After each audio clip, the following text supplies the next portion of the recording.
দুদিন আগে আমরা পানিহাটি পুরসভায় দেখিয়েছিলাম কিভাবে ওই রাস্তার পাশে আবর্জনা বিভিন্ন জায়গায় পড়ে রয়েছে। যেহেতু ভ্যাট বন্ধ, সেই আবর্জনা তুলে নিয়ে এসে ধীরে ধীরে পুকুর ভরাট করা হচ্ছে। পুকুরের অর্ধেক ভরাট করা হয়েও গেছে আবর্জনা দিয়ে। এইভাবে আবর্জনা ফেলে ফেলে পুকুর ভরাট হয়ে যাবে, তারপরে সেখানে প্রমোটারি হবে। এটা খুব সহজ ছক। তো এই কৌশল ভেস্তে দিয়েছিল আমাদের ক্যামেরা।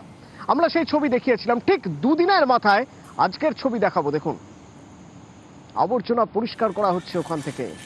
পুরসভা পদক্ষেপ করেছে, পুকুর ফিরবে আগের মতোই।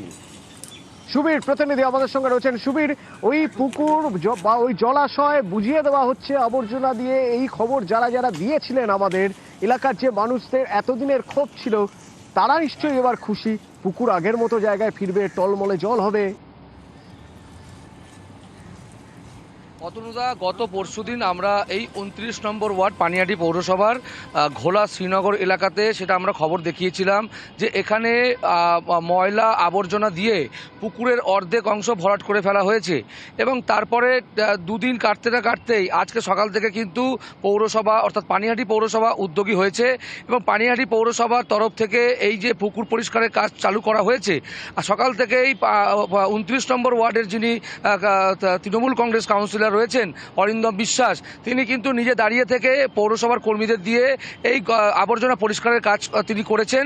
এবং পাশাপাশি তিনি নিউজ 18 বাংলাকে যেটা জানিয়েছেন যে এই ধরনের যে ঘটনা, অর্থাৎ এই যে আবর্জনা ফেলে যে এই যে পুকুর ভরাট হচ্ছে, এই নিউজ 18 বাংলায় খবর সম্প্রচারিত হওয়ার পরেই এইভাবে উদ্যোগ নেওয়া হয়েছে।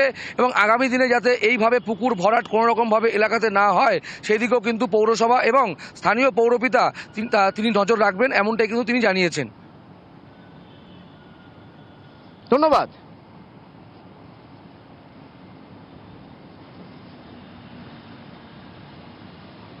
নিউজ 18 বাংলায় দেখলাম যে খবর হয়েছে যে প্লাস্টিক দিয়ে নাকি পুকুর। আমি তো জেনারেলি নলেজ নেই প্লাস্টিক দিয়ে পুকুর ভরা। দীর্ঘদিন আমাদের রামচন্দ্রপুরের ভাগার বন্ধ।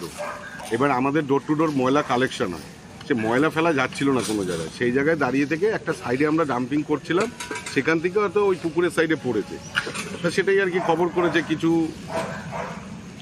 লোক আছে যারা এ করে অপপ্রচার করতে চায়।